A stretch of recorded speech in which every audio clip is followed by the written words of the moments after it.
Hello everyone, this is Sohan Kumar, success coaching centre से maths faculty. जैसा कि हम लोगों ने कहा था कि हर वीक आप लोगों को 80 क्वेश्चन का सॉल्यूशन करवाया जाएगा, तो आज थर्ड वीक का सॉल्यूशन करवाया जा रहा है जिसमें हम 80 क्वेश्चन करने वाले हैं। तो चलिए स्टार्ट करते हैं मैथ्स से।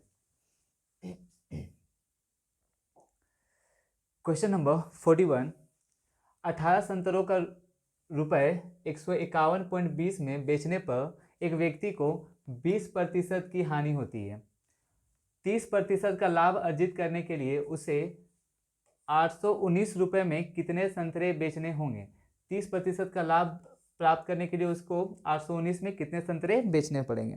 तो देखिए, तो हम बोले अगर 18 संतरों को 151.20 में बेचने पर एक व्यक्ति को 20% की हानि होती है, तो हम बोले कि 151.2 है। अगर 20% की हानि होती है तो 20% का मल्टीप्लाइंग फैक्टर हो जाएगा 20/100 यानी 4/5। अगर 4/5 का रिवर्स रेशियो ले लेंगे तो 5 हो जाएगा 4, जो कि निकल जाएगा क्या इसका सीपी किसका 18 संतरों का 18 संतरों का सीपी निकल जाएगा 18 संतरों का सीपी निकल जाएगा। तो हम बोले चलिए काटते हैं, 4 एकम 4, 4 तिया 12, 3 4 7 28, 3 4 8 32, 33.5 यानी 8 5 40 का 0 कैरी 4, 7 5 35, 35 और 4 39 का 9 कैरी 3, 5 या 15, 15 और 3 कितना 18 यानी 189 यानी 18 संतरों का जो सीपी होगा वो होगा 189 रुपीज़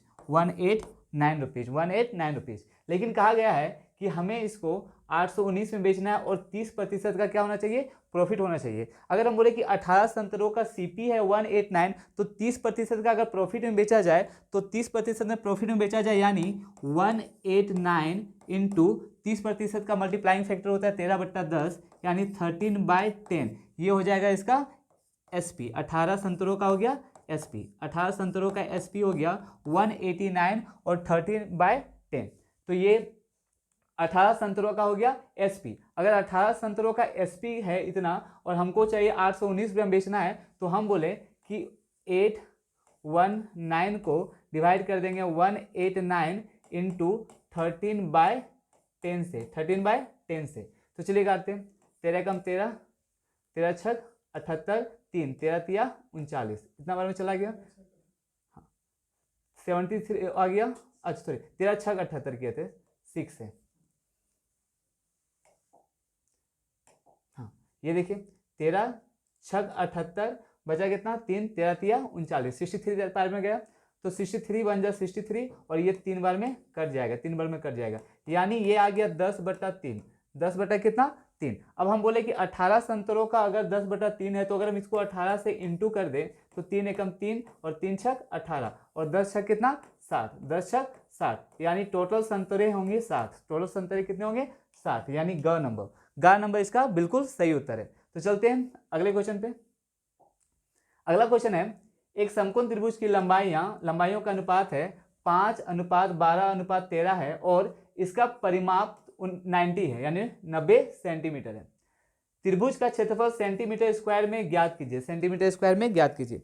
जैसा कि हम जानते हैं कि एक राइट एंगल ट्रायंगल का एरिया निकालने का तरीका है कि आप 1/2 कर दीजिए और बेस को हाइट से गुना कर दीजिए। अगर हम बोले कि 5 है, ये 5 है और ये 12 है, तो चलिए देख लेते हैं कितना होगा। 2 एकम 2, 2 छक 12 यानी 5 छक 30 यानी 30 आ रहा है, 30 यूनिट आ रहा है, 30 यूनिट आ रहा है।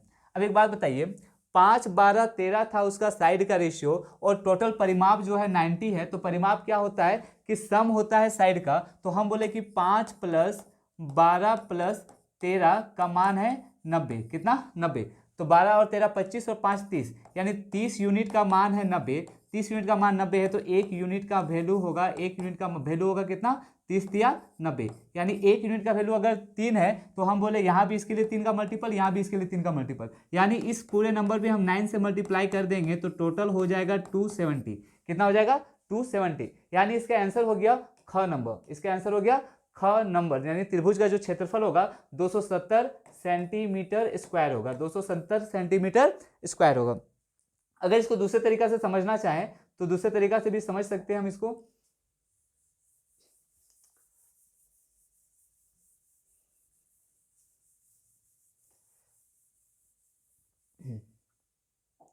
देखिए इसका दूसरा तरीका ये होगा कि अगर हम बोले कि परिमाप 90 सेंटीमीटर है तो हम बोले 5, 12, 13 यानी टोटल हो गया 30 यूनिट का वैल्यू दिया हुआ था, 30 यूनिट का वैल्यू दिया हुआ था 90, तो 1 यूनिट का जो वैल्यू होगा वो होगा 3। 1 यूनिट का वैल्यू कितना होगा 3, यानी ये जो 5, 12, 13 था उसका एग्जैक्ट वैल्यू हो जाएगा 5 तिया 15, 12 तिया 36 और 13 तिया 39, 13 तिया 39। तो अभी भी ये राइट एंगल ट्रायंगल बनेगा और ये जो राइट एंगल ट्रायंगल होगा ये होगा 15, ये होगा 36 और ये होगा 39। जैसा कि हम जानते हैं कि राइट एंगल ट्रायंगल का एरिया निकालने का फॉर्मूला होता है 1/2 इंटू बेस यानी 36 और इसको इंटू कर देंगे कितना से 15 से। तो 2 एकम 2, 18 दूना 36 और 18 पच्चे 90 का 0 कैरी 9 और 18 एकम 18, 18 और 9 कितना 27 यानी कितना 270। और 270 और हम जानते हैं एरिया हमेशा सेंटीमीटर स्क्वायर में होता है, तो फिर से ये 270 आ गया इसका आंसर। तो 270 बिल्कुल सही है ये वाला। तो अब चलते हैं अगले क्वेश्चन पे जो कि क्वेश्चन नंबर है 43। क्वेश्चन नंबर 43 आपके सामने, ए की आय बी की आय से 70% अधिक है और सी की आय ए और बी की संयुक्त आय के 80% के बराबर है। ओके, ए की आय सी की आय से कितने प्रतिशत कम है, एक दशमलव स्थान तक पूर्णांकित करें। तो देखिए इजी क्वेश्चन है, रेशियो का क्वेश्चन है, बहुत इजी है। हम बोले ए की आय बी की आय से 70% अधिक है। अगर हम बोले ए और बी का रेशियो बता दीजिए, ए और बी का रेशियो बता दीजिए, तो आप बोलोगे 170/100, 170/100 यानी बी का वैल्यू अगर 100 है तो 70% अधिक होने का मतलब ए का वैल्यू हो जाएगा 170 बिल्कुल। आगे है कि सी की आय जो है वो ए और बी के संयुक्त आय का कितना प्रतिशत है 80% है। तो अब मैं इसका मतलब हुआ कि सी जो है ए प्लस बी के संयुक्त आय का 80% है। 80% का मतलब 8 बटा कितना 10, 8/10। हमारे हिसाब से ए और बी का सम है, हमारे हिसाब से ए और बी का यहाँ पे सम है 270, कितना 270 और यहाँ पे ए और बी का वैल्यू है 10। तो हम बोले इसको इक्वल करने के लिए आप इसको 27 से इंटू करोगे और ये भी हो जाएगा 27 से इंटू। तो हम बोले कि ये आ गया आपका 270 और ये हो गया 58 और 8 दूना 16, 16 और 5 कितना 21 यानी 216। यानी सी का वैल्यू हो गया 216 और ए का वैल्यू है 170। आगे देखिए, ए की आय सी की आय से कितने प्रतिशत कम है। तो पूछा गया है कि ए की जो आय है वो सी की आय से कितने प्रतिशत कम है। तो हम बोले देखिए ए 170 है और हमारा सी जो है 216 है, तो इसमें 30, 40, 40 यानी 46 का कमी है कितना में 216 में यानी 46 का कमी है 216 में। तो हम बोले 46/216, इसको परसेंटेज में बदलने के लिए 100 से गुना करते हैं, सबको पता है 2 से, 2 1 जा 2, 2 8 जा 16, 2 दूना 4, 2 तिया 6 यानी ये हो गया वैल्यू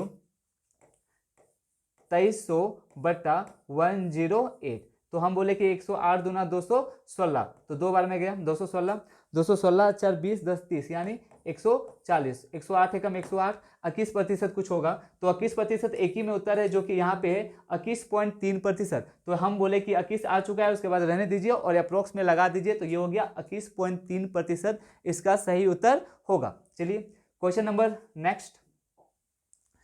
तो अगला क्वेश्चन है आपके सामने, ये जो क्वेश्चन है वो है 5 संख्याएं हैं, पहली 4 संख्याओं का जो औसत है 5वीं संख्या के 5/6 के बराबर है। अच्छा, यदि सभी 5 संख्याओं का औसत 26 है तो 5वीं संख्या ज्ञात कीजिए, 5वीं संख्या ज्ञात कीजिए। तो हम बोले कि अगर 5 संख्याएं हैं जिसमें से पहली 4 संख्याओं का जो औसत है वो 5वीं संख्या का 5/6, 5वीं संख्या का क्या है 5/6। तो हम बोले कि 5वीं संख्या को ही कुछ मान लेते हैं, फिफ्थ संख्या 6 है, फिफ्थ संख्या को मान लिए 6। तो बताइए चारों संख्या का सम कितना होगा, चारों संख्या का सम कितना होगा 5/6। अगर हम बोले 6 का 5/6 निकालोगे तो 6 कैंसिल हो जाएगा, यानी कितना आ जाएगा 5, यानी कितना आ जाएगा 5। यानी इन 4 संख्याओं का औसत कितना है 5। तो आगे है, यदि सभी 5 संख्याओं का औसत 26 है, अगर सभी 5 संख्याओं का औसत अगर 26 है तो चलिए हमारे हिसाब से कितना है, 4 संख्याओं का औसत 5 है तो 4 5 कितना 20, यानी 20 हो गया नंबर में, और ये 6 है तो टोटल हो गया कितना 6, यानी 20 और 6 26। 26 का मान है 26 गुना 5, क्योंकि 26 औसत था, 5 से गुना करेंगे। तो हम बोले कि 26 यूनिट का वैल्यू हो गया, 26 यूनिट का वैल्यू हो गया 26 गुना 5, 26 गुना 5, ये से ये कैंसिल हो गया। तो हम बोले कि 1 यूनिट का वैल्यू होगा 5, 1 यूनिट का वैल्यू कितना होगा 5। तो क्वेश्चन है 5वीं संख्या, तो बोल रहा है कि पांचवी संख्या ज्ञात कीजिए। अगर पांचवी संख्या ज्ञात करना है तो हम पांचवी संख्या को माने क्या थे 6। अगर 1 यूनिट का मान 5 है तो 6 यूनिट का मान कितना हो जाएगा 30, यानी इसका सही उत्तर होगा 30 30 30 30, यानी ग नंबर इसका बिल्कुल सही उत्तर है ग, यानी 30 इसका बिल्कुल सही उत्तर होगा। तो चलते हैं अगले क्वेश्चन पे। क्वेश्चन है, सोमू ने 10,000 की धनराशि एक साहूकार से 7% प्रति 6 महीने के दर से साधारण ब्याज पर उधार ली। अच्छा, 7% प्रति 6 महीने की दर से साधारण ब्याज पर उधार ली।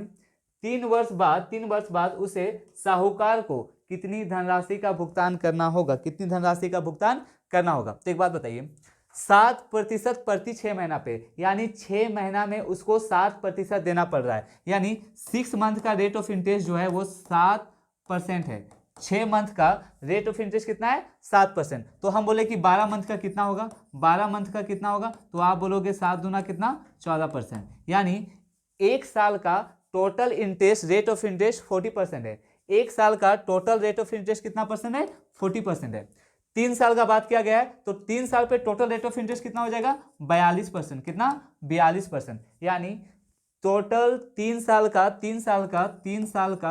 का टोटल जो इंटरेस्ट होगा वो होगा कितना 42%। अब हमारे पास जो पैसा है वो 10,000 है, तो हम बोले कि 10,000 का 42% अगर इंटरेस्ट मिलेगा तो जो पैसा है वो हो जाएगा 142 बटा कितना 100, 142 बटा 100, यानी 1 2 कैंसल, तो बचा कितना 14212, यानी जो अमाउंट है कब 3 साल के बाद ये जो अमाउंट है वो आपका अमाउंट हो जाएगा, वो आपका जो अमाउंट है वो हो जाएगा 14,200, यानी 14,200। तो हमारा आंसर जो है यहाँ पे है 14,200। तो ग नंबर इसका बिल्कुल सही उत्तर है।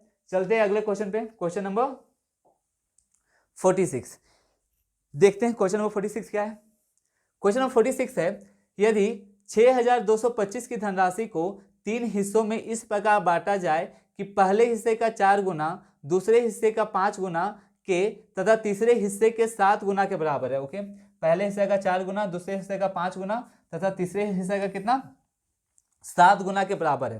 पहले और दूसरे हिस्से के बीच में अंतर कितना है, पहले और दूसरे हिस्से के बीच में कितना का अंतर है वो हमें फाइंड करना है। तो बताइए, टोटल पैसा को बांटना है कितना है 6,225 रुपए को बांटना है, ठीक है, इतना पैसा को बांटना है।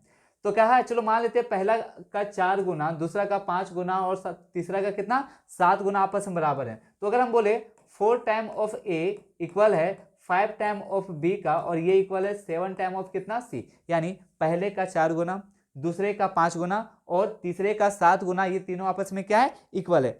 तो हम जैसा कि पढ़ा चुके हैं रेशियो प्रोपोर्शन में कि जब भी अगर इक्वल का वैल्यू है और अगर हम इसको प्रोपोर्शनल रेशियो में लिखना चाहते हैं यानी अनुपात में लिखना चाहते हैं तो हम सीधा लिखेंगे ए अनुपात बी अनुपात सी, ए अनुपात बी अनुपात सी। ए के लिए अगर निकालना है तो ए को बंद करेंगे तो हो जाएगा 5 सत्ते कितना 35, मतलब ए का वैल्यू 35 हो गया रेशियो में। बी का निकालना है तो 7 चौके कितना 28, और अगर सी का निकालना है तो 5 चौके 20, 5 चौके 20, 5 चौके 20, यानी ए बी और सी का जो अनुपात है वो हो गया 35 अनुपात 28 अनुपात 20, 35 अनुपात 28 अनुपात 20। इसी में तो बांटना है इस पूरे पैसे को। तो हम बोले कि टोटल सम हो रहा है कितना 8 5 13 का 3 कैरी 1 3 2 5 2 7 और 1 कितना 8, यानी 83 यूनिट इक्वल टू है 6225। जब भी रेशियो लिखा जाता है तो हम उसको यूनिट में लेते हैं, एक्स ना मानकर, एक्स भी आप मान सकते हो, इसमें कोई दिक्कत नहीं है। तो हम बोले 83 यूनिट का वैल्यू है, 83 यूनिट का वैल्यू है 6225। तो हम बोले चलो देख लेते हैं, 83 बन जाए 83, 88 56 7 बार में चला जाएगा, 7 बार में जाएगा तो 7 33 का 1 कैरी 2 और 88 56 और 2 कितना 58, यानी 81। यहाँ 81 हो गया, तो यहाँ बचा 19 19 और 22 19 और 22 31 31 और 20 कितना हो गया 31 और 20 51 515। तो हम बोले कि 5 बार में देंगे तो 8 25 40, सॉरी 8 बार में जाएगा तो 8 7 21 का 1 कैरी 2 और 88 56 2 58, सही है।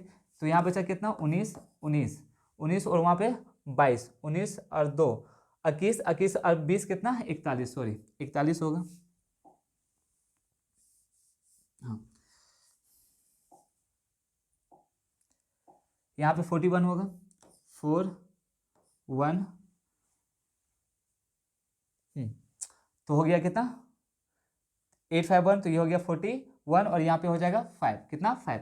तो हम बोले कि कितना बार में चला जाएगा, 5 बार में चला जाएगा। तो ये अगर जाएगा कितना बार में, 5 बार में, कितना बार में, 5 बार में। यानी हमारा जो वैल्यू है वो 1 यूनिट का वैल्यू हो गया, 1 यूनिट का जो वैल्यू है वो हो गया कितना 5, 1 यूनिट का वैल्यू कितना हो गया 5। तो कहा गया है पहले और दूसरे हिस्से के बीच में कितना का अंतर है, पहले और दूसरे के बीच में कितना का अंतर है। तो हमारे हिसाब से, हाँ, पहले और दूसरे के बीच में कितना का अंतर है, तो हमारे हिसाब से अंतर कितना का है, 7 का, कितना का 7 का। अगर 7 का हिस्सा है और 1 यूनिट का मान कितना है 5 है, क्या गलती हो रहा है, 1 सेकेंड, 83 है, 6265 है, 7 बार में दिए थे, 7 पच्चे 35, 35 पच्चे, एक सेकेंड,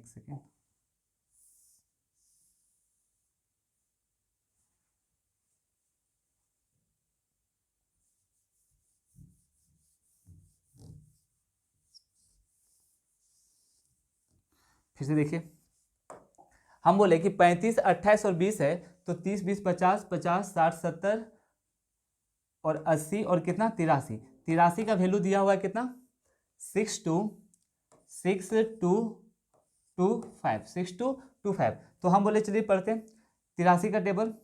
तो 83 से का टेबल में काटेंगे तो ये 7 बार में जाएगा, कितना बार में जाएगा 7 बार में। 7 बार में ये जाएगा कितना 7 या 21 का 1 कैरी 2 और 8 7 56, 56 और 2 कितना 58 यानी 58। यहाँ बचा 19, 19 और 22 41, 41 कहने का मतलब 415। ये कितना बार में जाएगा 5 बार में, 5 बार में चला जाएगा यानी 75 बार में। यानी 1 यूनिट का जो वैल्यू है वो हो गया 75, 1 यूनिट का वैल्यू हो गया कितना 75। और हम देख सकते हैं कि 28 और 35 में जो डिफरेंस है वो टोटल कितना गया 5 यूनिट का। अगर 1 यूनिट का मान 75 है और 5 यूनिट का डिफरेंस है, 5 यूनिट का डिफरेंस है, तो हम बोले कि 5 गुना 75, 5 गुना 75 यानी 25, 25 का 5 कैरी 2 और 5 7 35, 35 और 2 कितना 37। ये क्वेश्चन में क्या गलती आ रहा है, अच्छा 7 का डिफरेंस, सॉरी फुल गलती।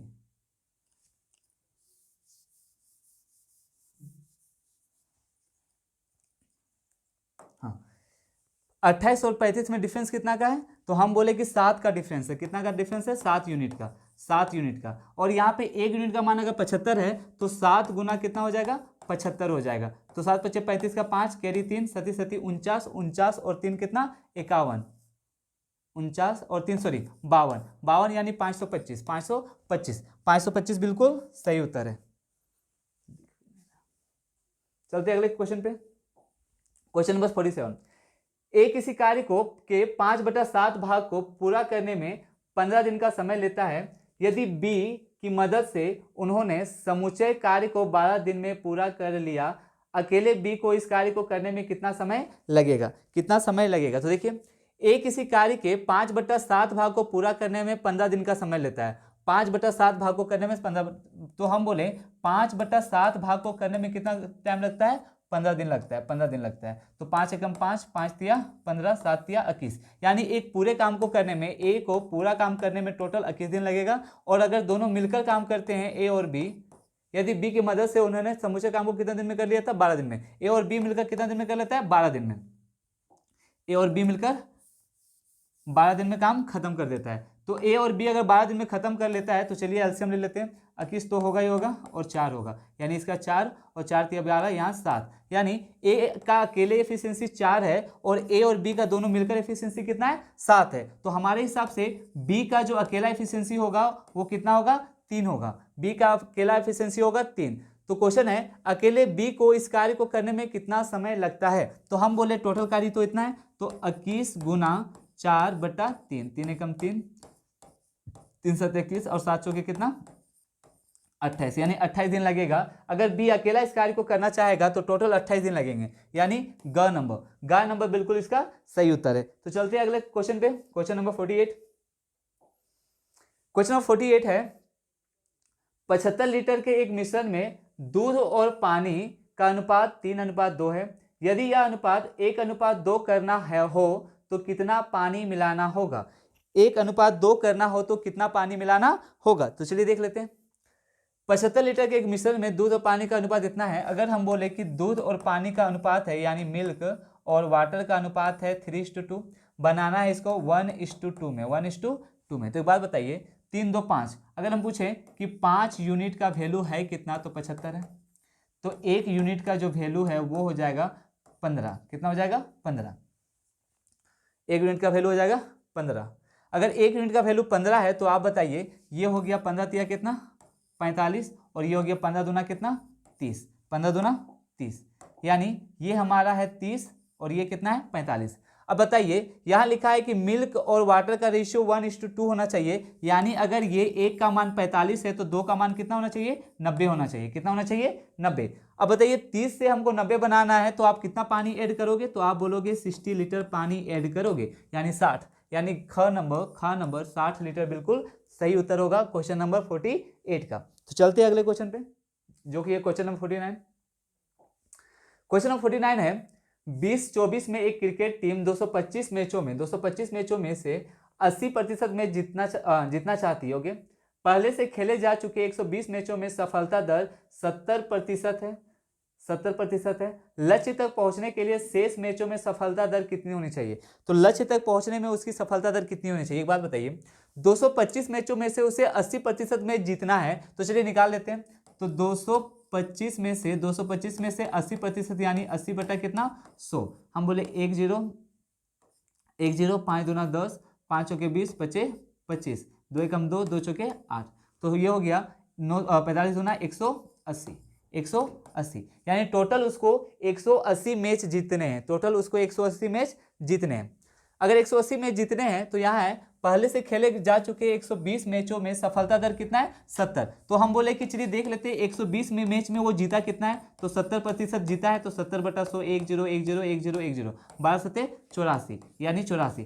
तो यहाँ पे वो 84 मैच, यानी 84 मैच वो ऑलरेडी जीत चुका है, और उसको टोटल जीतना कितना था, 180, यानी 180 जीतना था, और वो 84 मैच ऑलरेडी क्या हो चुका है, जीत चुका है। तो हमारे हिसाब से उसको एक्स्ट्रा अब कितने जीतना पड़ेगा, तो हम बोले 96। कितने, 96 मैच चाहिए उसको, यानी जो बचे हुए हैं उसमें से उसको 96 मैच और जीतना है। जो बचे हुए हैं उसमें से उसको 96 मैच क्या करना है, और जीतना है। अब 96 मैच जीतना है और टोटल मैच था 225, उसमें से 120 मैच खेल चुका है, तो उसके पास बचे कितने, तो हम बोले कि 5 0 और 1, 105, 105 टोटल बचा हुआ है 105। 105 मैच में उसको कितना मैच जीतना है, 96 मैच जीतना है।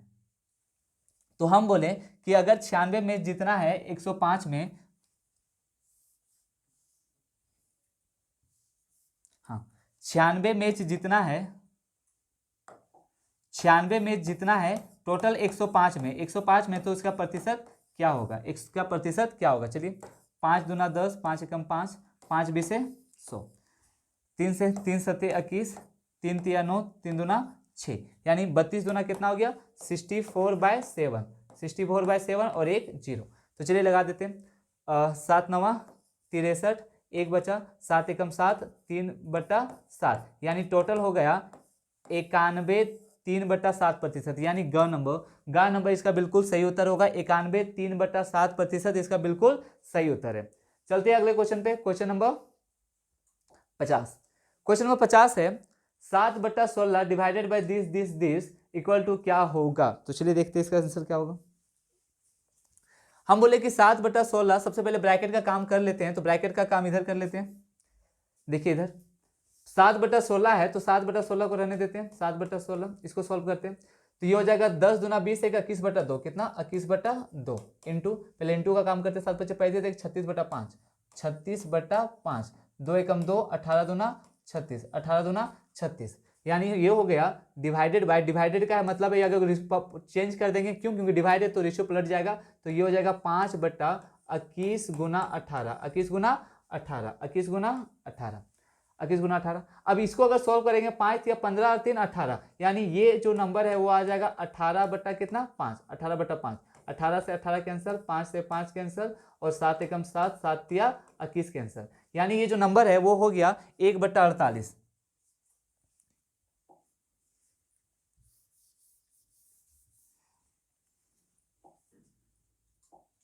हाँ ये जो नंबर हो गया वो हो गया 1 बटा कितना 48, 1/48। इसको सॉल्व कर लेते हैं यहाँ पे इस नंबर को। तो अगर इसको सॉल्व किया जाए तो 3 एकम 3, 4/3, ये हो जाएगा 4/3 गुना 8 एकम 8, 8 और 1 9/8, 9/8।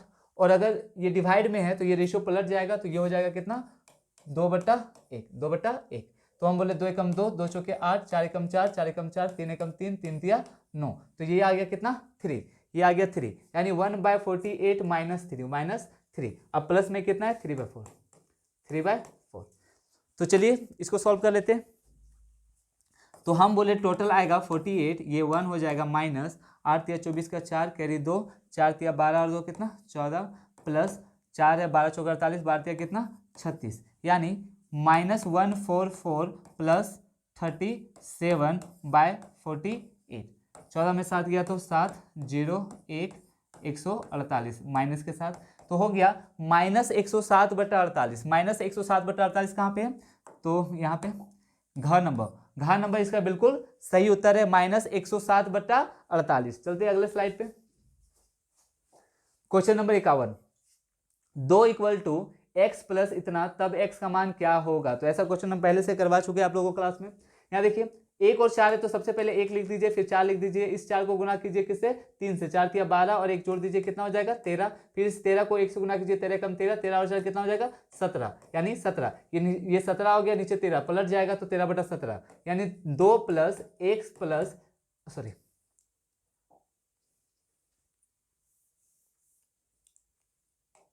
हाँ, तो हम बोले कि ये 2 हो गया प्लस इक्वल टू 2 हो गया, 2 = x आ गया प्लस ये 13/17, यानी 17 यहाँ पे है 13 नीचे, तो पलट जाएगा तो ये हो जाएगा कितना 13/17। x का वैल्यू चाहिए तो चलिए निकाल देते हैं। x बराबर हो जाएगा 2 - 13/17, यानी 17 दूना 34, 34 में से 13 जाएगा तो कितना बचेगा 21, 21 बटा कितना 17, 21/17, यानी ख नंबर इसका बिल्कुल सही उत्तर होगा। ये हो गया क्वेश्चन नंबर 51 का। चलते हैं क्वेश्चन नंबर 52 पे। किसी व्यक्ति ने एक पुरानी टाइप की मशीन ₹1200 में खरीदी और उसकी मरम्मत पर 200 रुपये क्या क्या खर्च कर दिया। तो उसने उसे इतना रुपए में बेच दिया, तो उसका प्रतिशत लाभ क्या होगा, उसका प्रतिशत लाभ कितना होगा। तो हम बोले टोटल खर्च कितना हो गया, टोटल खर्च कितना पड़ गया उसको, 1200 में खरीदा था और 200 रुपये मरम्मत में ले गया, तो टोटल खर्च हो गया कितना 1400, और उसको बेच कितना पे दिया 1680 पे, 1680 पे। तो चलिए देख लेते हैं प्रॉफिट कितना का हुआ। तो देख के पता चल रहा है कि प्रॉफिट हो रहा है कितना का 280 का, 280 का कितना में 1400 में, 1400 में। अब परसेंटेज में पता कन्वर्ट कर देते हैं, 14 एकम 14, 14 दूनी 28, यानी 20%। 20% का नंबर इसका बिल्कुल सही उत्तर होगा। क्वेश्चन नंबर 52 हो गया। क्वेश्चन नंबर 53 पे चलते हैं। क्वेश्चन नंबर 53, 2 अंकों की संख्या का योग उस संख्या का 1/7 है। 2 अंकों की संख्या का योग उस संख्या का 1/7 है। इकाई अंक उसके दहाई अंक से 4 कम है। ओके, अगर उस संख्या के अंकों को आपस में बदला जाए तथा 7 से विभाजित किया जाए तो शेषफल ज्ञात करें। तो शेषफल ज्ञात करें, चलिए देखते हैं। तो क्वेश्चन है 2 अंकों की संख्या का योग। तो सबसे पहले 2 अंकों की संख्या मान लेते हैं ये 2 अंकों की संख्या 10x प्लस क्या है y है, 10x प्लस y है। 2 अंकों की संख्या का योग उस संख्या का 1/7 है, यानी इस संख्या का अगर योग करें तो x प्लस वाई जो है ना वो उस संख्या के 10x प्लस y का 1/7 है। यही क्वेश्चन में लिखा हुआ है। 2 अंकों की संख्या का योग उस संख्या का 1/7 है, यानी 2 अंकों की संख्या इतना है। चलो ठीक है। उसके बाद है इकाई अंक उसके दहाई अंक से 4 कम है। ये तो हो गया। इकाई अंक उसके दहाई अंक से कितना कम है, इकाई अंक उसके दहाई अंक से 4 कम है। इकाई अंक उसके दहाई अंक से कितना कम है 4 कम है, यानी y = x - 7। ये इकाई अंक है, ये इकाई अंक और ये दहाई अंक। तो हम बोले इकाई अंक जो है उसके दहाई अंक से इतना कम है, तो यानी y = आ गया कितना x - 7। तो यहाँ पुट कर देते वैल्यू, तो ये हो जाएगा x प्लस x - 4 और यहाँ पे हो जाएगा 10x प्लस x - 4 1/7। तो यहाँ हो जाएगा 2x - 4 इक्वल टू, इसको सॉल्व करेंगे तो जाएगा 11x - 4/7। अगर हम इसको क्रॉस मल्टीप्लाई करेंगे तो क्रॉस मल्टीप्लाई यहाँ पे करते हैं। देखिए यहाँ पे हम बोलेंगे अगर क्रॉस मल्टीप्लाई होगा तो ये हो जाएगा 14x माइनस 7 चौके 28 बराबर 11x माइनस 4, 11x माइनस 4। इसको इधर भेज देंगे तो 3x, और अगर इसको इधर भेज देंगे तो हो जाएगा 24, कितना 24। तो x बराबर कितना आ गया, 3 8 24, x बराबर 8। अगर x बराबर 8 है, x बराबर 8 है तो हम बोले y बराबर कितना होगा, तो y बराबर 4, y बराबर 4। अब क्वेश्चन है, यानी अगर पूछा जाए नंबर कितना हो जाएगा, तो ये हो जाएगा x बराबर 8 है तो y बराबर 4, यानी ये नंबर जो है वो हो जाएगा 84। कितना हो जाएगा, 80 और 4 84, यानी 84 बिल्कुल। क्वेश्चन है उस संख्या के अंकों को आपस में बदला जाए तथा 7 से विभाजित किया जाए, यानी इस अंक को आपस में बदल दिया जाए और फिर 7 से विभाजित किया जाए तो शेषफल ज्ञात कीजिए, शेषफल ज्ञात करें। तो एक बात बताइए, जो नंबर हमारा नंबर है वो 84 है, अगर वो नंबर हमारा 84 है, इसको बदला जाए तो बदलने पे ये जो नंबर होगा, ये जो नंबर है वो नंबर हो जाएगा 48। इस 48 को अगर 7 से डिवाइड करेंगे तो 7 छक 42, बचा कितना 6, यानी इसका रिमाइंडर कितना हो जाएगा 6। क्वेश्चन पूछा शेषफल ज्ञात कीजिए, तो 7 छक 42, बचा कितना 6, तो 6 इसका सही उत्तर होगा। तो ये हो गया क्वेश्चन नंबर 53 का। आगे देखते हैं क्वेश्चन नंबर 54।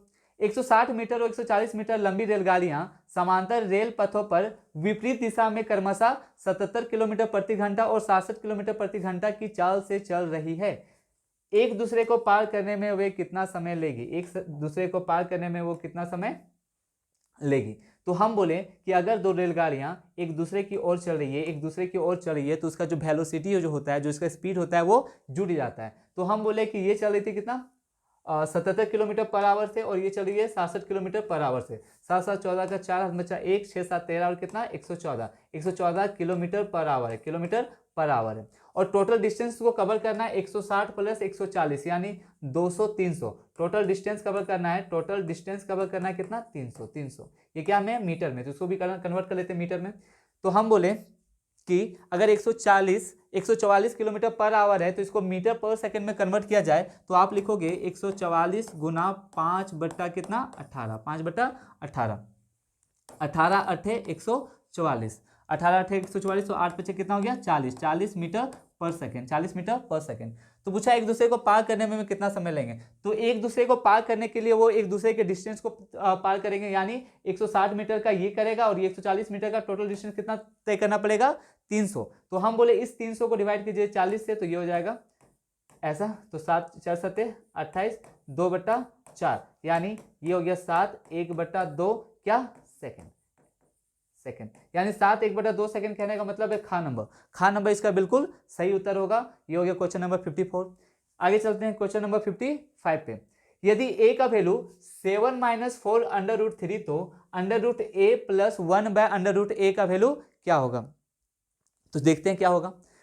अगर a का वैल्यू इतना है तो ये पढ़ाया भी जा चुका है क्लास में,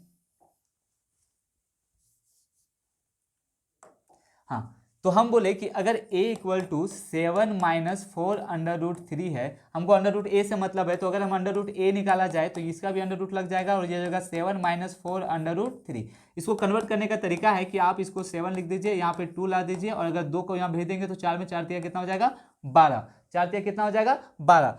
इस 12 को ऐसे ब्रेक कीजिए कि जोड़ने पे या घटाने पे, जोड़ने पे 7 आ जाए, तो हम बोले कि 4 तिया कितना होता है 12, 4 तिया 12, यानी ये जो √a हो जाएगा वो हो जाएगा √4 - √3, यानी कहने का मतलब है 2 √3। ये निकल गया √a का वैल्यू, √a का वैल्यू। अगर √a का वैल्यू इतना है तो हमको 1/√a भी चाहिए। तो यहाँ देखिए, अगर 1/√a निकाला जाए तो रेशनलाइज करना पड़ेगा, तो ये हो गया 1/2 - √3, और रेशनलाइज करेंगे तो हो जाएगा 2 + √3/2 + √3। तो ये नंबर हो जाएगा 2 + √3, और ये a² - b² में टूटेगा, 2 दूना 4 में से 3 गया तो कितना 1, यानी 1/√a बराबर आ गया 2 + √3। अगर हम दोनों को ऐड करें तो ये 2 - √3 और ये 2 + √3, यानी √a + 1/√a करें तो ये +√3 और -√3 आपस में कैंसिल हो जाएगा, और 2 2 मिलकर कितना हो जाएगा 4, यानी इसका उत्तर हो जाएगा 4, यानी ग नंबर इसका बिल्कुल सही उत्तर है क्वेश्चन नंबर 55। Question number 56। यदि 3x - 3/2x = 12 हो तो x² + 1/4x² का मान क्या होगा। तो चलिए देखते हैं।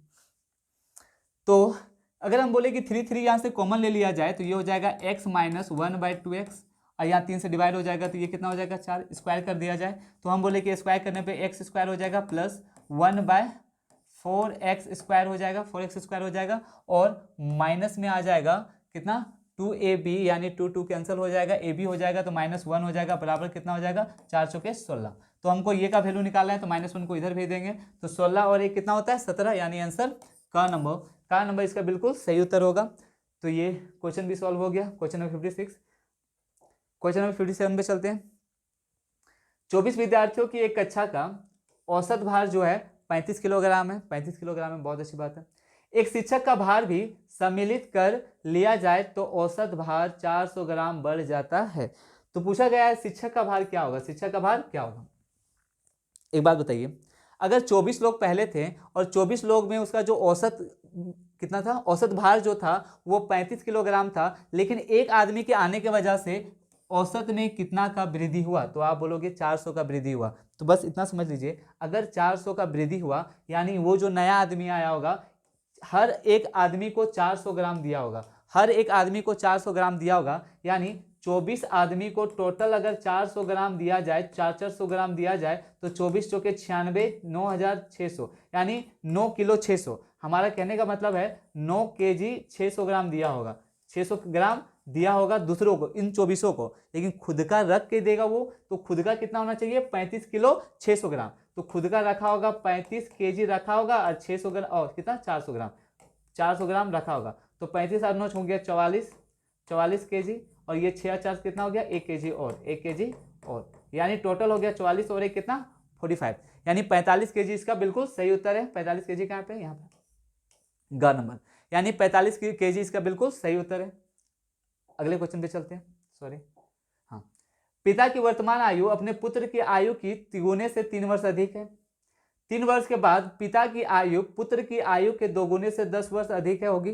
तो पिता की वर्तमान आयु क्या है, पिता की वर्तमान आयु क्या है। तो एक बात बताइए, पिता की वर्तमान आयु अपने पुत्र की आयु की तिगुने से 3 वर्ष अधिक है। अगर हम बोले कि सन का x है तो फादर का कितना होगा, तो आप बोलोगे 3x से कितना ज्यादा है 3 साल, 3 गुने से कितना अधिक है 3 वर्ष अधिक है।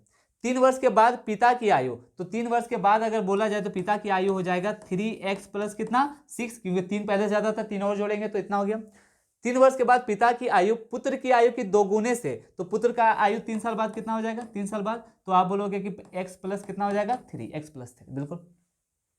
3 वर्ष के बाद पिता की आयु पुत्र की आयु के 2 गुने से 10 वर्ष अधिक है, यानी पिता का आयु पुत्र के आयु के 2 गुने से कितना अधिक है 10 अधिक है। तो बस ये इक्वेशन इक्वेट हो गया, कितना था 10 वर्ष अधिक है, बिल्कुल 2 गुने से पिता की आयु पुत्र की आयु के 2 गुने से 10 वर्ष अधिक है, बिल्कुल। यहाँ देखिए, तो ये हो गया 3x plus 6 equal to this, तो हम इसको सॉल्व कर देंगे, आंसर आ जाएगा। तो ये हो गया 3x plus 6 equal to 2x और 3 दूना 6 और 10 कितना 16, यानी 16। इसको इधर ले जाएंगे तो x बराबर, उसको उधर भेज देंगे तो कितना हो जाएगा 10, यानी x बराबर 10, x बराबर कितना 10। तो पूछा है पिता की वर्तमान आयु क्या है, तो पिता का वर्तमान आयु यही है। तो 10 तिया 30, 30 और 3 कितना 33, 30 और 3 कितना 33, क्यों, क्योंकि x का वैल्यू 10 है। तो आंसर हो गया का नंबर, आंसर हो गया का नंबर। अगर पूछा जाता कि पुत्र की आयु कितनी होगी, तो पुत्र की आयु कितनी थी x थी, x माने कहने का मतलब है इसका एज कितना होता 10 साल होता, 10 साल होता। अगर पूछा जाता पुत्र की आयु क्या होती, तो क्वेश्चन नंबर 58 हो गया। क्वेश्चन नंबर 59, एक वर्ग जिसकी भुजा 2 मीटर है को प्रत्येक किनारे से काटते हुए एक सम षट्भुज यानी हेक्सागोन को निर्माण किया जाता है, तो उस षट्भुज की भुजा की लंबाई क्या होगी, तो उस षट्भुज की भुजा की लंबाई क्या होगी। चलिए देखते हैं। हम बोले कि आपके पास एक स्क्वायर था, ये देखिए स्क्वायर था। अब स्क्वायर को ऐसे काटा गया कि इससे हमको षट्भुज बनाना है, यानी कुछ इस टाइप का फॉर्म बनाया गया है। अब पहले इसका लंबाई जो था वो 2 था, 2 मीटर था, पहले 2 मीटर था, बात समझिएगा, पहले 2 मीटर था। अब हमको इसको ऐसे काटना है कि ये क्या बन जाए, सम षट्भुज बन जाए, यानी सम षट्भुज कहने का मतलब एक ऐसा हेक्सागोन बने जिसके सभी साइड आपस में क्या हो, इक्वल हो। अगर ये है, ये है, ये है, ये है, आपस में ये सारे के सारे क्या होंगे, इक्वल होंगे, इक्वल होंगे। तो अगर हम बोले कि ये 2 है और हम बोले कि चलो इधर से x, इधर से x, इधर से x और इधर से x, यानी हर एक साइड से x को काट दिया जाए, हर एक साइड से x को काट दिया जाए, तो ये बचा हुआ जो बचा हुआ जो पोर्शन होगा ये वाला, इसका वैल्यू कितना हो जाएगा, तो हम बोले टोटल था 2, तो 2 में से क्या घटा दिए 2x, 2 में से क्या घटा दिए 2x। अगर इसका वैल्यू 2 में से 2 मतलब 2 माइनस 2x है तो इसका भी वैल्यू हो जाएगा 2 माइनस 2x, 2 माइनस 2x होगा, बिल्कुल होगा। हम बोले कि 90 डिग्री है, बिल्कुल है। अगर ये x है, ये x है, तो इसका वैल्यू कितना होने वाला है, तो आप बोलोगे x√2, x√2, यानी इस x√2 का वैल्यू है 2 माइनस 2x, तो सॉल्व करना पड़ेगा इक्वेशन को। तो हम बोले x√2 का वैल्यू है, x√2 का वैल्यू है 2 माइनस 2x, 2 माइनस 2x, इसको इधर लेते आते हैं और x को कॉमन ले लेते हैं, तो x इक्वल टू हो जाएगा 2 प्लस √2 बराबर कितना 2 हो जाएगा। अगर हम फिर से इसको आगे चल सॉल्व करें तो x बराबर हो जाएगा 2 प्लस √2, 2 प्लस क्या √2, 2 प्लस √2 क्या आंसर है, नहीं है, रेशनलाइज करना पड़ेगा, रेशनलाइज कर देते हैं, √2 से इसको इंटू कर देते हैं और इसको भी √2 से क्या कर देते हैं इंटू कर देते हैं, तो ये हो जाएगा 2√2 और ये हो जाएगा 2√2 और ये हो जाएगा 2 हो जाएगा, 2 कॉमन लेंगे, अगर 2 कॉमन ले लेंगे, 2 कॉमन ले लेंगे तो ये बचेगा कितना √2 और ये हो जाएगा √2 प्लस 1, √2 प्लस 1, यानी ख नंबर बिल्कुल सही उत्तर होगा इसका 59 का। क्वेश्चन नंबर 60, ए और बी मिलकर किसी कार्य को 30 दिनों में पूरा कर सकते हैं। उन्होंने मिलकर 20 दिन काम किया और बी ने काम छोड़ दिया। ओके, ए ने इस कार्य को अगले 20 दिन में पूरा कर लिया, तो ए अकेला इस कार्य को कितने दिनों में कर सकता है, तो चलिए देखते हैं। हम बोले कि ए और बी मिलकर 30 दिनों में कोई कार्य को कर सकते हैं। मान लेते हैं काम ही है 60, काम कितना है 60, हम मान लिए काम है 60, टोटल काम 60 मान लिए, मान लेते हैं। उन्होंने मिलकर 20 दिन काम किया। एक बात बताइए, ए और बी मिलकर 30 दिन में काम को निपटा सकते हैं और टोटल काम कितना है, टोटल काम कितना है 60, तो एक दिन में कितना काम होता होगा, 2 काम होता होगा, एक दिन में कितना काम होता होगा 2। अगर एक दिन में 2 काम होता होगा तो 20 दिन मिलकर काम किए होंगे तो टोटल काम कितना हो चुका होगा, 40 काम हो चुका होगा, बचा कितना 20 काम, 20 काम। अब ये 20 काम को कौन करेगा, तो यहाँ पे है बी ने काम छोड़ दिया, ए ने इस कार्य को अकेले 20 दिनों में पूरा किया। एक काम बताइए, अगर 20 काम बचा हुआ है और ए अकेला उस कार्य को करने में 20 दिन लगा रहा है तो ए का एफिशिएंसी कितना रहा होगा, एक दिन का 1 रहा होगा, यानी ए जो है एक दिन में 1 काम करेगा, बिल्कुल। तो ए अकेले इस कार्य को करने में कितना दिन लगेगा, टोटल काम कितना था 60, अगर हम 60 को 1 से डिवाइड करेंगे तो आंसर क्या आने वाला है 60, यानी ख नंबर बिल्कुल सही उत्तर है। तो ये मैथ का पूरा क्वेश्चन कंप्लीट हो चुका है हमारा। अब हम चलते हैं अगले स्लाइड पे जो कि है रीजनिंग का। रीजनिंग का 61 से स्टार्ट है, चलिए देख लेते हैं। क्रिकेट का LWB से वही संबंध है जो शतरंज का LBW होगा, उल्टा लिखा गया है, LBW का वही संबंध है जो शतरंज का है, किससे, चेकमेट से। जिसे हम बोले क्रिकेट में अगर LBW होता है तो इंसान क्या हो जाता है, आउट हो जाता है। उसी तरह अगर शतरंज का खेल में का बात किया जाए तो शतरंज में चेकमेट होने पे कोई इंसान क्या हो जाता है, आउट हो जाता है, यानी इसका आंसर होगा क नंबर। क्वेश्चन है, हाँ, तो ये सेलोलिज्म का आंसर क्वेश्चन है, सेलोलिज्म का, चलो देख लेते हैं।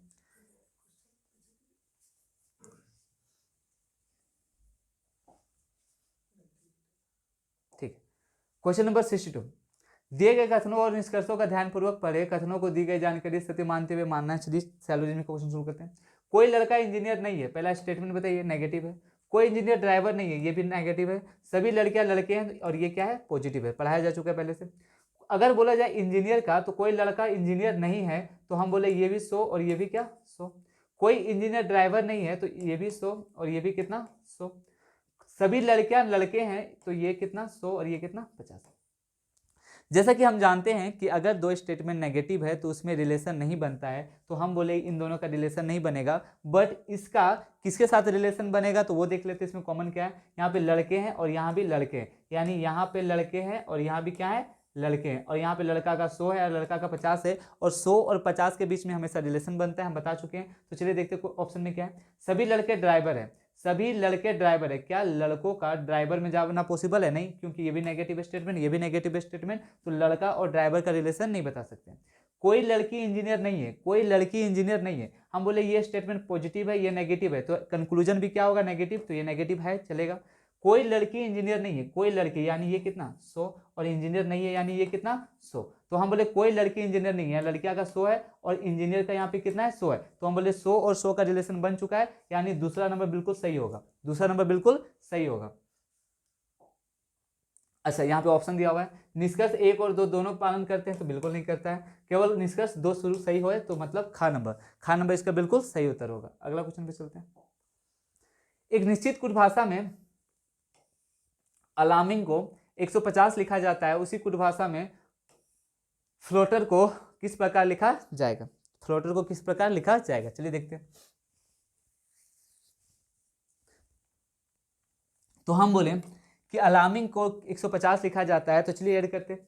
ए का 1 है, 12 और 1 13, 13 1 14, 14 और 18 22, 22 10 32, 32 3 35, 10 45, 45 और 9 कितना 44, 44 और 4 44 और 4, एक सेकेंड फिर से, 1 12 1 18 13 9 14 और 7, तो 12 1 13, 13 और 1 14, 14 और 18 22, 22 और 10 32, 32 और 3 32, 32 और 3 25, 25 और 10 35, 35 और 9 44, 44 और 4 48, 48 और 10 58, 58 और 7 48, 58 और 7 65 और एक सेकेंड 12 1 13, 13 1 14, 14 और 8 कितना 22, 22 और 10 32, 32 और 3 35, 35 और 10 45, 45 और 9 45 और 9 54, 54 और 4 58, 58 10 68 और 10 7 75, कितना 75, जोड़ने पे 75 आ रहा है। 75 को अगर यहाँ पे इसको लिखा जाता है 150, तो 75 को अगर 2 से गुना कर दे तो ये कितना हो जाएगा 150। 75 को 2 से गुना करने पे कितना हो जाएगा 150। तो यहाँ लिखा हुआ है फ्लोटर, फ्लोटर को किस प्रकार लिखा जाएगा, चलिए देख लेते हैं। एफ का 6, तो ये हो गया 12, 12 और 6 18, 18 और 5 23, 23 और कितना 10 33, 33 और 1 34, 34 और 20, 34 और 20 हो गया 54, 54 और 5, 54 और 5 हो गया 59, मतलब 59, 59 और 7, 59 और 7 59 और 8, 59 और 8 67, 67 और 10 कितना 77, 77 हो गया। तो 77 को अगर हम 2 से गुना कर दे तो कितना हो जाएगा 7 दूना 14 का 4 कैरी 1, 7 दूना 14 कितना 15, यानी 154। तो इसका आंसर होगा 154, कहाँ पे यहाँ पे ग नंबर, तो इसका उत्तर होगा 154। बस नंबर को ऐड कर दीजिए जो भी है और उसको 2 से मल्टीप्लाई कर दीजिए, आंसर आ जाएगा। अगला क्वेश्चन, उस विकल्प का चयन करें जिसमें दी गई संख्याओं के बीच वही संबंध है जो नीचे दिए गए समूह का है। चलिए देखते हैं।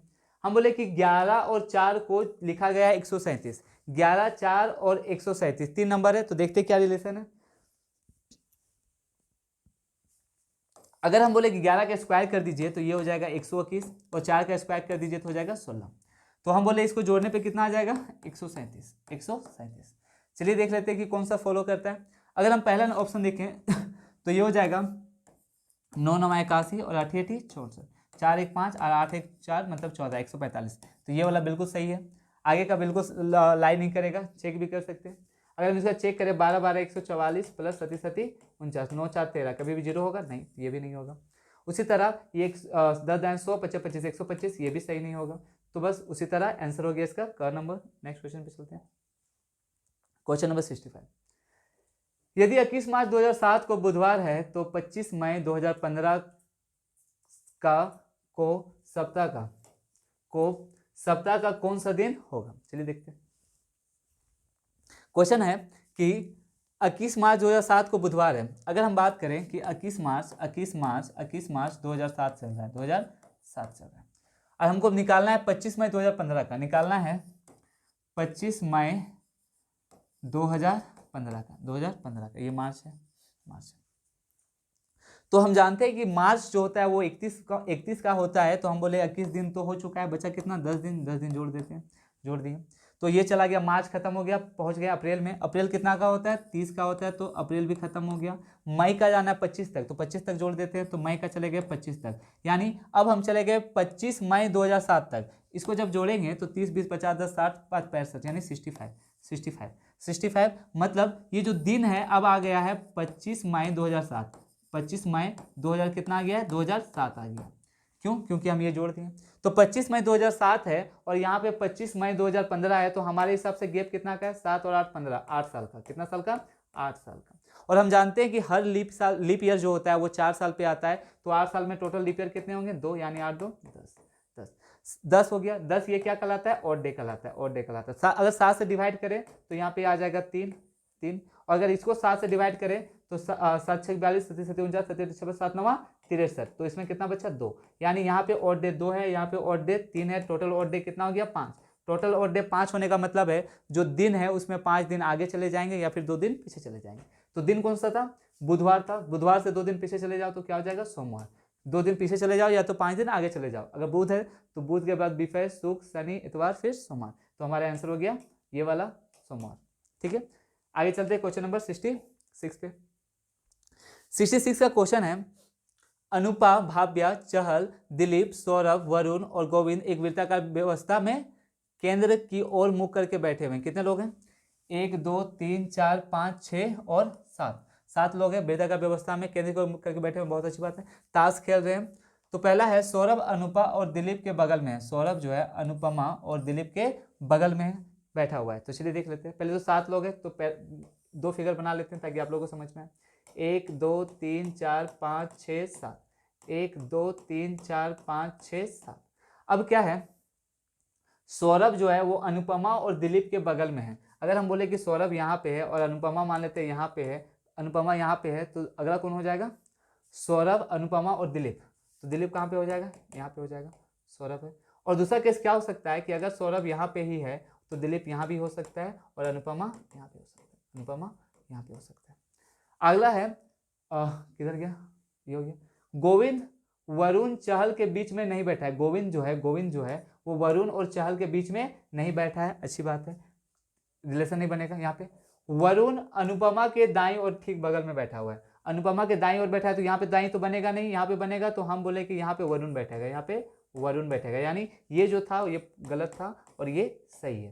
आगे देखते हैं, गोविंद जो है वरुण चहल के बीच में नहीं बैठा है, गोविंद, यानी अगर वरुण यहाँ पे है तो चहल कहाँ पे होगा, यहाँ पे होगा, और गोविंद यहाँ पे नहीं होगा, क्यों, क्योंकि बीच में नहीं बैठा है, तो गोविंद यहाँ पे होगा, गोविंद यहाँ पे होगा। अगर गोविंद यहाँ पे है तो एक और कोई बचा हुआ है नाम, भाव्या, क्या, भाव्या, तो हमारे हिसाब से भाव्या कहाँ होना चाहिए, यहाँ पे, भाव्या यहाँ पे होना चाहिए, भाव्या यहाँ पे होना चाहिए।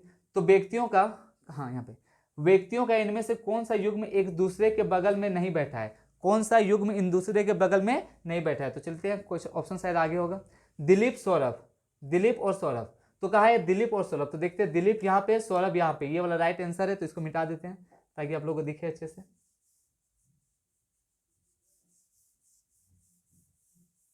हाँ, तो ये वाला उत्तर है। तो हम बोले कि दिलीप और सौरभ, पूछा है कि कौन सा बगल में नहीं बैठा है, तो हम बोले दिलीप और सौरभ जब साथ में बैठा हुआ है तो क्या ये वाला आंसर हो सकता है, बिल्कुल नहीं हो सकता है। भाव्या और अनुपमा, भाव्या और कौन, अनुपमा, तो देख लेते हैं भाव्या और अनुपमा का, सॉरी, भाव्या और अनुपमा, तो भाभी हमारा कहाँ पे, यहाँ पे, और अनुपमा कहाँ पे, यहाँ पे, क्या ये दोनों एक दूसरे के सामने बैठे हैं, नहीं बैठे हुए, तो ये ऑप्शन हो सकता है, यानी ये पॉसिबिलिटी है, यानी यही आंसर हो जाएगा। देख लेते हैं आगे भी, चहल और भाव्या, चहल और कौन, भाव्या, चहल यहाँ पे है, कहाँ पे है, चहल यहाँ पे और भाव्या यहाँ पे, तो दोनों एक दूसरे के सामने बैठे हुए हैं, तो ये भी ऑप्शन में नहीं हो सकता है। अगला, ये भी नहीं होगा। गोविंद और दिलीप, गोविंद और कौन, दिलीप, गोविंद कहाँ पे, यहाँ पे, और दिलीप यहाँ पे, ये भी दोनों आपस में बैठे हुए हैं, मतलब सामने बैठे हुए हैं, तो ये भी नहीं होगा, यानी ये भी नहीं होगा, यानी इसका आंसर हो गया ख नंबर, ख नंबर इसका बिल्कुल सही उत्तर है।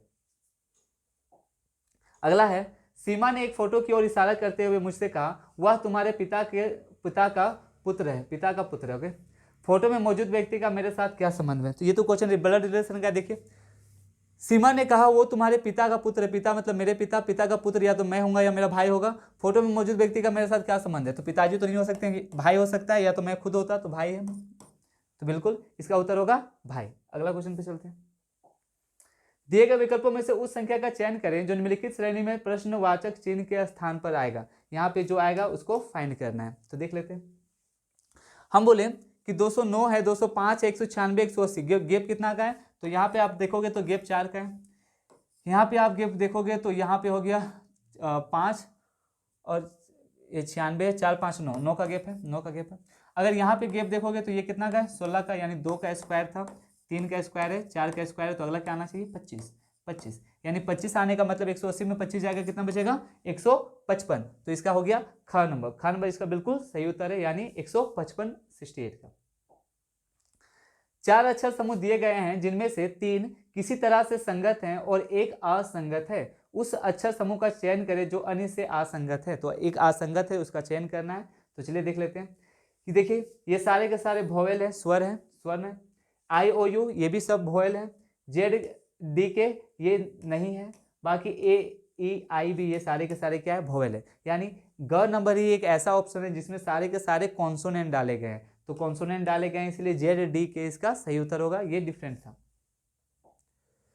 6 लड़कियां A B C D E और एफ 2 ऊर्ध्वाधर पंक्तियों में खड़ी हैं। सभी लड़कियों का मुख्य उत्तर दिशा की ओर है। प्रत्येक पंक्ति में 3 लड़कियां, ओके, टोटल 6 लड़की। ई डी के ठीक पीछे है, ई डी के ठीक पीछे, ई जो है वो डी के ठीक पीछे है, बिल्कुल ई जो है डी के ठीक पीछे है। एफ ए के बाईं ओर है, F F F F A के बाईं ओर है, एफ जो है ए के बाईं ओर है। सी बी के ठीक आगे है, सी जो है सी वो बी के ठीक आगे है, सी बी के ठीक आगे है। ए डी के ठीक आगे है, ए जो है डी के ठीक आगे है, आगे। कौन सी 2 लड़कियां पंक्ति के अंतिम स्थान पर बैठी है? एफ जो है ए के ठीक लेफ्ट में है, यानी एफ अगर ए यहाँ पे है, ए यहाँ पे है तो एफ यहाँ पे होगा, सी यहाँ पे होगा और बी यहाँ पे होगा, सी यहाँ पे होगा और बी यहाँ पे होगा, यानी ये हो गया। तो हम बोलेंगे क्या लिखा हुआ हो गया, कौन सी 2 लड़कियां पंक्ति के अंतिम स्थान पर खड़ी है? तो ये बी और ई अंतिम में बैठी हुई है, यानी घ नंबर इसका बिल्कुल सही उत्तर होगा 70 का। अगले पे चलते हैं। क्यू वाई के question mark I S G E P E, तो इसके स्थान पर क्या आएगा? तो देखिए 5 पे 4 जोड़े तो 9, अगर हम 9 में 4 जोड़े तो कितना आ जाएगा 13, और 13 में से 4 जोड़े तो 17, यानी कि यहाँ पे 13 आएगा। 13 कहने का मतलब एम आएगा। आगे देखते हैं। 16 और 3 19 और 3 जोड़ेंगे कितना हो जाएगा 22, यानी 22 आना चाहिए। 2 है, 2 में अगर 5 है, 5 में 2 जोड़ेंगे 7, तो 7 में 2 जोड़ेंगे कितना आएगा 9, यानी 9। 13 22 9, यानी एम भी आई कहाँ पे? ख नंबर। तो ख नंबर बिल्कुल इसका सही उत्तर होगा। क्वेश्चन नंबर 72, कुछ ही क्वेश्चन बचे हुए हैं, चलिए देख लेते हैं। 10 22 46 94 क्वेश्चन मार्क क्या होने वाला है? तो देखिए हम बोले कि 10 दूना 20, 20 और 2 कितना 22, 22 दूना 44, 44 और 2 कितना 46, 46 दूना कितना 92, 92 और 2 कितना 94, और 94 दूना करेंगे तो 180 और 8 188, 188 में हम 2 जोड़ेंगे, 188 में अगर हम 2 जोड़ेंगे तो कितना आ जाएगा 190, यानी ग नंबर इसका बिल्कुल सही उत्तर है। यानी आप नंबर को डबल कर दीजिए और 2 ऐड कर दीजिए, आंसर आ जाएगा। नीचे 4 विकल्प दिए गए हैं, शब्द अक्षर संख्या विकल्पों में से उचित का चयन करें। आपके पास 4 ऑप्शन दिए गए हैं, इसमें से एक अलग है, उसका चयन करना है। तो चलिए देखते हैं। 32 है, 42 है, 62 है, 44 है, 46 28 है, 33 56 है। तो हम बोले कि यहाँ देखिए 32 इवन नंबर है, 42 भी इवन नंबर है, 62 इवन नंबर है, 44 भी इवन नंबर है, 46 इवन नंबर यानी सम संख्या है, 28 भी सम संख्या है, और यहाँ पे एक सम संख्या और यहाँ पे एक विषम संख्या है। तो ये अलग था और जो अलग है उसी को मार्क करना है। तो ये ऑप्शन हो गया हमारा कौन सा? घ नंबर बिल्कुल सही उत्तर होगा। अगला, यदि पोर्टर शब्द को इतना के रूप में लिखा जाता है तो रिपोर्ट को कैसे लिखा जाएगा? देखिए यहाँ पे हम बोले कि पोर्टर को इतना लिखा जाता है। एक बात बताइए, यहाँ पे जो वर्ड है PORTR, यहाँ पे पूरा का पूरा वर्ड को लिखा गया PORTR, मतलब सारा वर्ड आ चुका है। तो उसी हिसाब से हम लोग करते हैं। आर के लिए क्या लिखा गया? आर के लिए एन, तो आर के लिए हम एन से स्टार्ट करेंगे। उसके बाद है ई, तो ई का क्या लिखा गया है? क्यू लिखा गया है, तो हम एन के बाद क्यू लिखेंगे। पी के लिए क्या लिखा गया है? एम लिखा गया है, तो एम लिखेंगे यानी NQM कहाँ पे? यहाँ पे भी, वहाँ पे भी। आगे चलते हैं। ओ के लिए लिखा गया है बी, ओ के लिए क्या लिखा गया है? बी, यानी NQMB। पूरा चेक नहीं करेंगे, क्यों? क्योंकि बस इसी ऑप्शन में NQMB है, इसमें नहीं है। तो हमारा ऑप्शन नंबर हो गया कौन सा? ए नंबर बिल्कुल सही उत्तर है। आगे चलते हैं क्वेश्चन नंबर 75। यदि प्लस का अर्थ घटाना है, माइनस का अर्थ गुना है, भाग का अर्थ क्या है? जोड़ है, तथा गुना का अर्थ क्या है? भाग है, तो कौन सा उत्तर सही होगा? चलिए देखते हैं। हम बोले कि माइनस का अर्थ है गुना करना, चलिए गुना कर देते हैं। प्लस का अर्थ है घटाना, चलिए घटा देते हैं। गुना का अर्थ है भाग देना, चलिए भाग दे देते हैं। और डिवाइड, मतलब भाग का मतलब है जोड़। तो हम लोग पता है, सबसे पहले डिवाइड करते हैं, चलिए कर देते हैं। 5 10 कितना बार में? 2 बार में जाएगा, और 5 या 15, 15 माइनस 2 अब प्लस कितना 5, 15 5 20, 20 में से 2 जाएगा, कितना बचेगा 18। तो हमारा आंसर हो गया ख नंबर बिल्कुल सही उत्तर है। आगे चलते हैं क्वेश्चन नंबर 76। सूरज एक स्थान से चलता है दक्षिण की ओर 2 मील चलता है, दक्षिण की ओर कितना मील चलता है 2 मील चलता है, दाएं मुड़ जाता है और 1/2 मील चलता है, बाएं मुड़ जाता है और 1/2 मील चलता है और फिर पीछे मुड़ जाता है। यह बताइए कि अब वह किस दिशा में है। तो चलिए देखते हैं क्वेश्चन। देखिए सूरज एक स्थान से चलता है दक्षिण की ओर कितना मील 2 मील चलता है, चलिए दक्षिण की ओर चल गया 2 मील चल गया, बहुत अच्छी बात।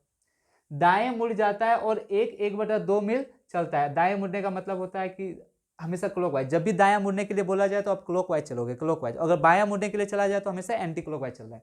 तो हम बोले दायां मुड़ता है और 1/2 चलता है, तो चलिए चला देते हैं 1/2 चला। उसके बाद बाएं मुड़ जाता है और 1/2 चलता है, बाएं मुड़ जाता है यानी 1/2 यहाँ पे चल गया, चलता है और फिर पीछे मुड़ जाता है, पीछे मुड़ने के बाद फिर वापस रिटर्न हो जाता है, चलता है, पीछे मुड़ जाता है। यह बताइए कि अब वह किस दिशा में चल रहा है। तो किस दिशा में चल रहा है हमारे हिसाब से नॉर्थ में यानी उत्तर में, यानी घ नंबर इसका बिल्कुल सही उत्तर होगा। Question number 77। एक्स की आयु वाई की आयु की 2/3 है। फिर से देखिए एक्स की जो आयु है वो वाई की आयु की कितनी है 2/3 है। 6 वर्ष के बाद एक्स की आयु 46 वर्ष हो जाएगी तो वाई की वर्तमान आयु क्या होगी। बहुत इजी क्वेश्चन है। देखिए हम बोले कि अगर एक्स की आयु वाई की आयु की 2/3 है यानी एक्स और वाई का रेशियो कितना है 2:3। 6 वर्ष के बाद एक्स की आयु कितनी हो जानी है 46 साल। अगर 6 साल के बाद 46 वर्ष हो जानी है तो 6 घटा देते हैं, 6 घटा देते हैं यानी अभी उसकी एज कितनी होनी चाहिए 40। अगर हम पूछे अभी इसकी एज 40 होनी चाहिए तो 2 का मान कितना है 40 यानी कितना गुना है 20 गुना है। तो 3 का मान कितना रहा होगा 7, 3 का मान कितना रहा होगा 7। तो वाई को वर्तमान आयु पूछा था तो वाई को वर्तमान आयु कितना हो जाएगा ग नंबर 60 बिल्कुल सही उत्तर है। क्वेश्चन नंबर 77 हो गया। 3-4 क्वेश्चन बचा होगा, चलिए देखते 3 क्वेश्चन होगा। क्वेश्चन नंबर 78, हाँ काफी बड़ा क्वेश्चन है। क्या सभी भारतीय नागरिकों को, क्वेश्चन देख लीजिएगा, क्या सभी भारतीय नागरिकों को के लिए 1 वर्ष का सेना प्रशिक्षण अनिवार्य होना चाहिए। अब एक बात बताइए, कोई सेना प्रशिक्षण करेगा तो काफी ज्यादा लागत भी निकलेगा और हाँ हो सकता है कि कुछ इंप्रूवमेंट आ जाए। चलिए देखते हैं ऑप्शन क्या है। तर्क है नहीं, प्रशिक्षण का लागत निषेधात्मक होगी और 1 वर्ष का श्रम खो जाएगा। ये सही बात है। अगर हम प्रशिक्षण करें, सेना प्रशिक्षण करें तो उसमें काफ़ी सारा लागत होगा तो हमारे इकोनॉमिक में प्रॉब्लम हो सकता है। तो ये कुछ ज़्यादा अच्छा है। आगे देखते हैं और क्या क्या ऑप्शन है। हाँ, सैन्य प्रशिक्षण नागरिकों को बेहतर बनाने में मदद करेगा, बिल्कुल मदद करेगा, लेकिन बोला गया है कि कौन सा अच्छा है तो देख लेते हैं।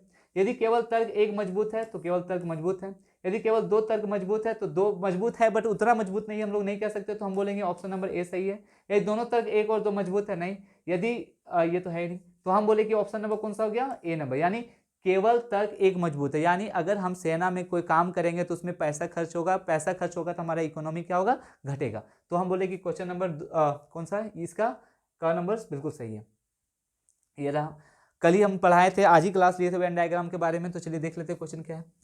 निम्नलिखित आकृतियों का अध्ययन कीजिए और प्रश्न संख्या 79 से 80 का उत्तर दीजिए। चलिए देखते हैं क्वेश्चन क्या है। कौन सा सिर्फ गायक को दर्शाता है परंतु ना तो भारतीय को और ना ही नायक को। कौन सा सिर्फ गायक को दर्शाता है परंतु भारतीय को ना तो भारतीय को और ना ही नायक को, यानी भारतीय और नायक नहीं होना चाहिए, गायक होना चाहिए। भारतीय और नायक नहीं होना चाहिए, खाली गायक होना चाहिए, खाली गायक होना चाहिए। तो हमारे हिसाब से क्या है जी, बाकी तो यहाँ पे इंक्लूडेड है तो हम बोलेंगे जी इसका बिल्कुल सही उत्तर है। जी यहाँ पे ख नंबर बिल्कुल सही उत्तर है। आगे चलते हैं।